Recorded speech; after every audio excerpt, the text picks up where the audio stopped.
남과 비교하는 순간 당신은 이미 졌다. 지금 당장 스마트폰을 내려놓고 이 질문에 답해보라. 오늘 하루 동안 몇 번이나 다른 사람과 자신을 비교했는가?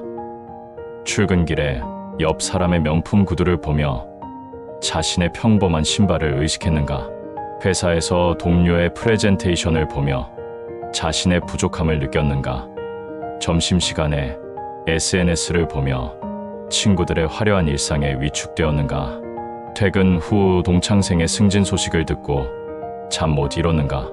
이것이 현대인의 일상이다. 깨어있는 순간마다 끊임없이 비교하며 스스로를 괴롭히고 있다. 하루에 수십 번, 1년에 수만 번씩 이런 고문을 반복하고 있다. 400년 전 프랑스의 철학자 몽테뉴가 이미 경고했다. 비교는 자신의 고유한 가치를 보지 못하게 만드는 독이라고 말이다. 그 자신도 젊은 시절 보르도 고등법원에서 일하며 끊임없는 비교로 괴로워했다. 동료들의 화려한 말솜씨와 자신의 평범함을 비교하고 다른 이들의 박학다식함과 자신의 부족함을 견주며 밤잠을 설쳤다. 특히 자신의 기억력 부족을 심각한 콤플렉스로 여겼다. 다른 학자들이 고전을 줄줄 암송하는 것을 보며 깊은 열등감에 빠졌다. 하지만 바로 이 고통스러운 경험이 그로 하여금 비교의 본질을 깊이 탐구하게 만들었다. 그리고 마침내 비교라는 독에서 벗어나는 길을 발견했다. 당신이 보는 것은 현실이 아니라 환상이다. 당신은 지금 무엇과 싸우고 있는가? 실체가 아닌 그림자와 싸우고 있는 것이다. 타인의 성공만 보고 그들의 고통은 보지 못한다. 남들의 하이라이트만 보고 자신의 전체 삶과 비교한다. 이것이 얼마나 어리석은 일인지 깨달아라. 친구가 올린 완벽한 가족 사진을 보라.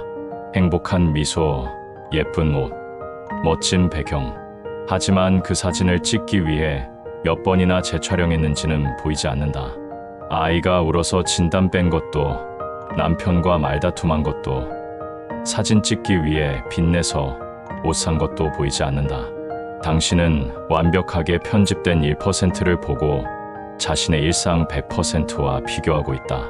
직장에서도 마찬가지다. 승진한 동료를 보며 부러워하지만 그가 몇 년간 밤샘 야근했는지는 모른다. 가족과의 시간을 얼마나 희생했는지 상사에게 굽신거리며 스트레스 받은 것은 보지 못한다. 그의 성공이라는 결과만 보고 그 과정의 고통은 외면한다. 동창 모임에서 성공한 친구를 만날 때도 그렇다. 그의 화려한 명함과 비싼 차만 보이지 그가 사업 실패로 몇 번 좌절했는지는 알 수 없다. 건강을 해쳐가며 일하고 있는지 인간관계에서 외로움을 느끼고 있는지는 보이지 않는다. 몽테뉴는 이를 정확히 꿰뚫어봤다. 우리는 타인의 가면을 보며 자신의 맨얼굴과 비교한다고 했다. 가면과 맨얼굴의 대결에서 맨얼굴이 이길 리 없다. 애초에 공정하지 않은 게임이다. 인스타그램에서 보는 그 완벽한 여행 사진을 다시 보라. 멋진 풍경, 맛있는 음식, 행복한 표정. 하지만 비행기가 지연되어 공항에서 밤을 샌 것은 안 어울린다. 호텔에서 배탈 난 것도, 길을 잃어 헤맨 것도, 예상보다 많이 든 비용 때문에 걱정한 것도 보이지 않는다. 현실의 90%는 감춰진 채 해. 완벽한 10%만 공개된다. 이런 정보의 비대칭성을 인식하라. 당신이 보는 것은 현실이 아니라 정교하게 편집된 환상이다. 그 환상과 자신의 현실을 비교하는 것은 어리석다. 남을 따라하는 순간 당신의 재능은 죽는다. 더 심각한 문제가 있다. 비교는 당신만의 독특함을 파괴한다. 남을 부러워하며 그들을 따라하려는 순간 당신만의 재능은 사라진다. 발표를 잘하는 동료를 보고 그의 스타일을 무작정 흉내내려 하지만 정작 당신의 강점인 꼼꼼한 자료 분석은 버린다. 외향적인 상사를 부러워하며 억지로 사교 모임에 나가지만 자신의 내향적 성향이 주는 깊이 있는 사고력은 무시한다.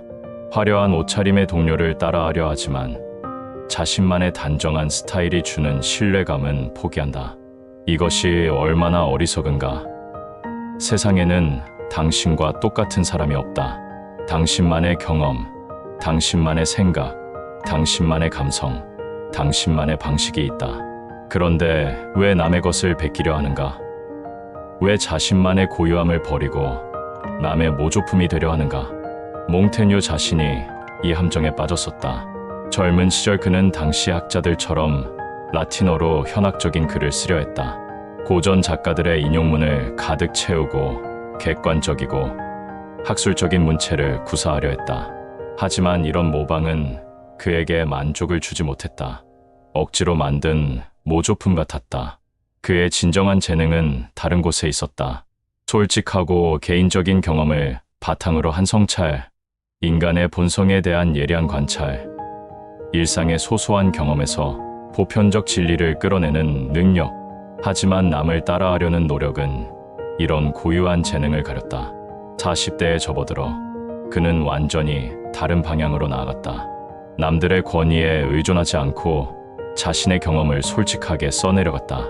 프랑스어로 일상적인 언어를 사용했고 개인적인 고백을 서슴지 않았다. 당시로서는 매우 파격적인 접근이었다. 하지만 그 결과는 놀라웠다. 400년이 지난 지금까지도 전 세계 독자들에게 사랑받는 불멸의 작품이 탄생했다. 당신도 이런 전환을 해야 한다. 남을 따라하려는 헛된 노력을 멈춰라. 대신 자신만의 고유한 영역을 찾아라. 당신이 자연스럽게 잘하는 것, 누가 시키지 않아도 즐겁게 하는 것, 다른 사람들이 당신에게 조언을 구하는 분야가 무엇인지 탐구해보라. 진정한 승부는 어제의 나와 하는 것이다. 이제 비교의 대상을 완전히 바꿔라. 남과의 수평적 비교에서 자신과의 수직적 비교로 전환하는 것이다. 어제의 당신보다 오늘의 당신이 조금이라도 나아졌는가?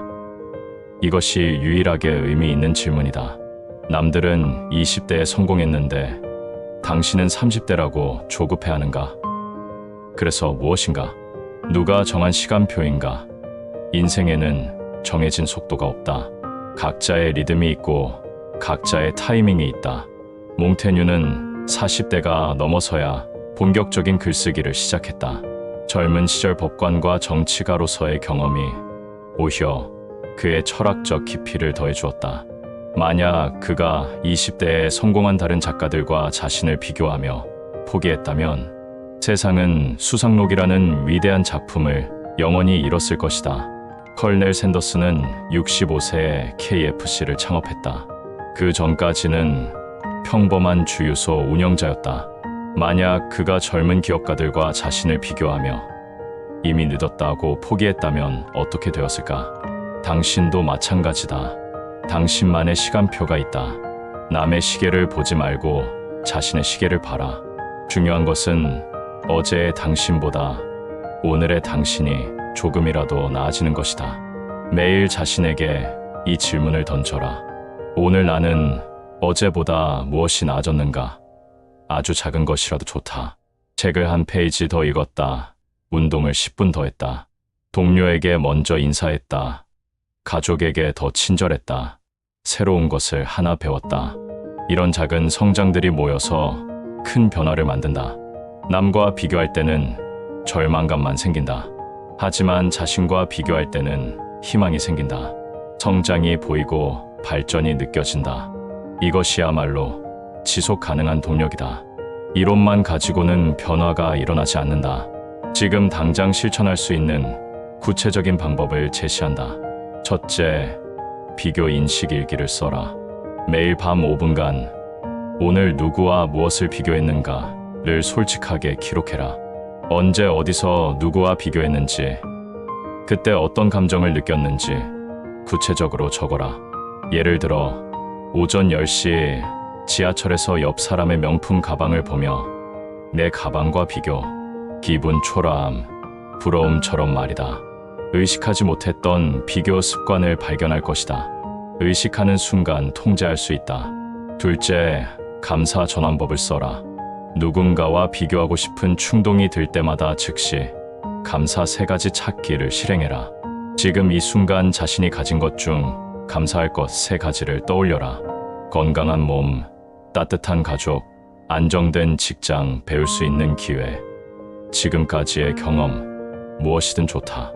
이는 부족함에 집중하던 마음을 풍요로움으로 전환시켜준다. 스마트폰 메모장에 미리 감사할 것들을 적어두고 비교 충동이 일 때마다 꺼내봐라. 셋째, 환경을 정화하라.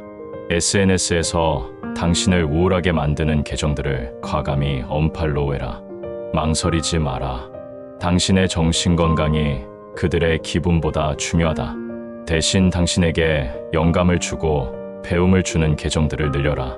성장에 도움이 되는 콘텐츠, 긍정적인 에너지를 주는 메시지, 새로운 관점을 제시하는 글들로 피드를 채워라. 넷째, 성장 측정 시스템을 만들어라. 남들의 성과가 아니라 자신만의 발전 지표를 정하라. 독서량, 운동 횟수, 새로 배운 기술, 개선된 습관, 깊어진 인간관계 등 당신이 중요하게 여기는 영역에서의 성장을 측정해라. 매주 말 10분간 이런 지표들을 점검하고 다음 주 목표를 정해라. 다섯째, 고유성 발견 프로젝트를 시작하라. 매일 30분씩 오직 당신만의 시간을 가져라. 독서든 글쓰기든 운동이든 음악이든 그림이든 당신을 성장시키고 기쁨을 주는 활동에 투자하라. 이런 시간을 통해 당신은 자신만의 독특한 가치를 발견할 것이다. 다른 사람의 승인이나 평가가 아니라 순수한 즐거움과 성취감을 느낄 수 있는 영역을 찾아라. 직장은 현대인이 가장 치열한 비교, 압박을 받는 공간이다. 동기들의 승진, 동료들의 성과, 다른 부서의 성공 사례들이 끊임없이 비교 대상이 된다.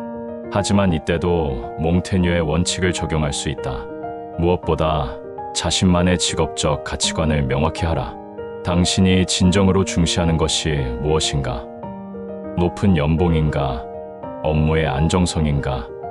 자아실현인가? 사회적 기여인가? 일과 삶의 균형인가? 이를 명확히 하지 않고서는 어떤 비교도 의미가 없다. 예를 들어 당신이 일과 삶의 균형을 가장 중시한다면 야근을 밥 먹듯 하며 빠르게 승진한 동료와 굳이 비교할 필요가 없다. 당신이 업무의 의미를 중요하게 생각한다면 높은 연봉을 받지만 의미 없는 일을 하는 사람과 비교할 이유가 없다. 그 다음에는 자신만의 성장 지표를 만들어라. 남들의 승진 속도가 아니라 자신의 전문성 향상 정도를, 남들의 연봉이 아니라 자신의 업무 만족도를, 남들의 인맥이 아니라 자신의 동료들과의 신뢰 관계를 측정하라. 상사나 동료와 갈등이 있을 때도 비교의 함정에 빠지지 마라. 다른 팀은 분위기가 좋은데 우리 팀만 이상하다고 생각하지 마라.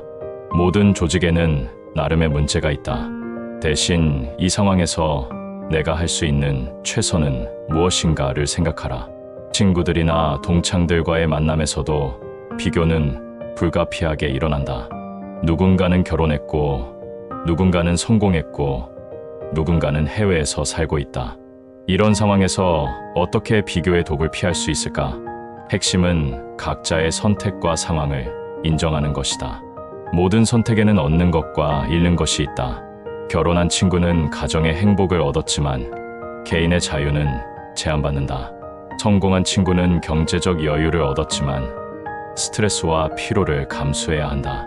해외에 사는 친구는 새로운 경험을 하고 있지만 외로움과 불안정성을 견뎌야 한다. 완벽한 인생은 없다. 모든 사람은 자신의 가치관과 상황에 따라 나름의 최선을 선택하고 있을 뿐이다. 이를 인정하면 비교보다는 이해와 존중의 마음이 생긴다. 또한 겉으로 드러나는 모습이 전부가 아님을 기억하라.